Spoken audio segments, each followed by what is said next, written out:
मातृभूमि की जय। बिहार का चुनाव ऐतिहासिक चुनाव है।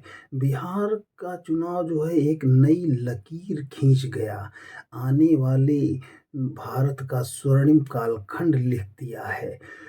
अर्श से फर्श की बात करने वाले प्रशांत किशोर जी को मीडिया ने खूब दिखा रही, अब भी दिखा रही है, वो जीरो पे आ गए।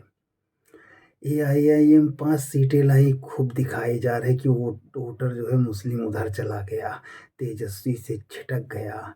मगर दो लोगों की चर्चा होनी चाहिए क्योंकि देश में एमवाई जो है उसने मोदी की गारंटी पर भरोसा किया। पूरा देश का भरतवंशी मोदी की गारंटी पर भरोसा कर रहा है।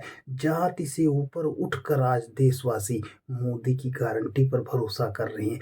यही भरोसा नित नई गाथा लिखता चला जा रहा है। आज भारत चौथी अर्थव्यवस्था है, आने वाले कल में तीसरी अर्थव्यवस्था बन जाएगा।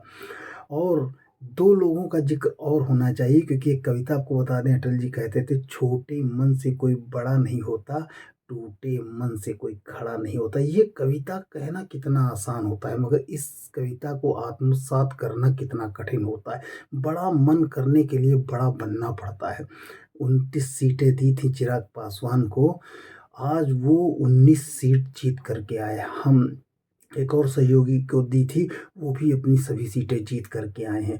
और सबसे बड़ा जो फैक्टर, जो इतनी बार के मुख्यमंत्री नीतीश कुमार जी की इसलिए प्रशंसा इस देश में होनी चाहिए, जाति से ऊपर उठ के अगर बात की जाती है तो राजनीति में भी व्यक्ति से ऊपर उठ के अगर बात की जाए तो मोदी जी इस देश के प्रेरणा स्रोत हैं। मगर नीतीश कुमार जी ने जिस तरीके से राजनीति में परिवारवाद को दूर रखा है, इसकी भी प्रशंसा होनी चाहिए।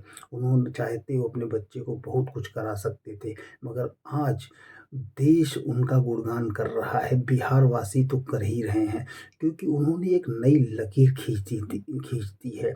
और ये जो चुनाव है, ये आने वाले कई चुनाव ही नहीं, क्योंकि देश के अंदर जो भगवा की प्रचंड लहर है उसको कोई रोक नहीं पाएगा। 21वीं सदी में ऐसी भगवा की प्रचंड लहर उठेगी कि आने वाली पीढ़ियां याद करेंगी।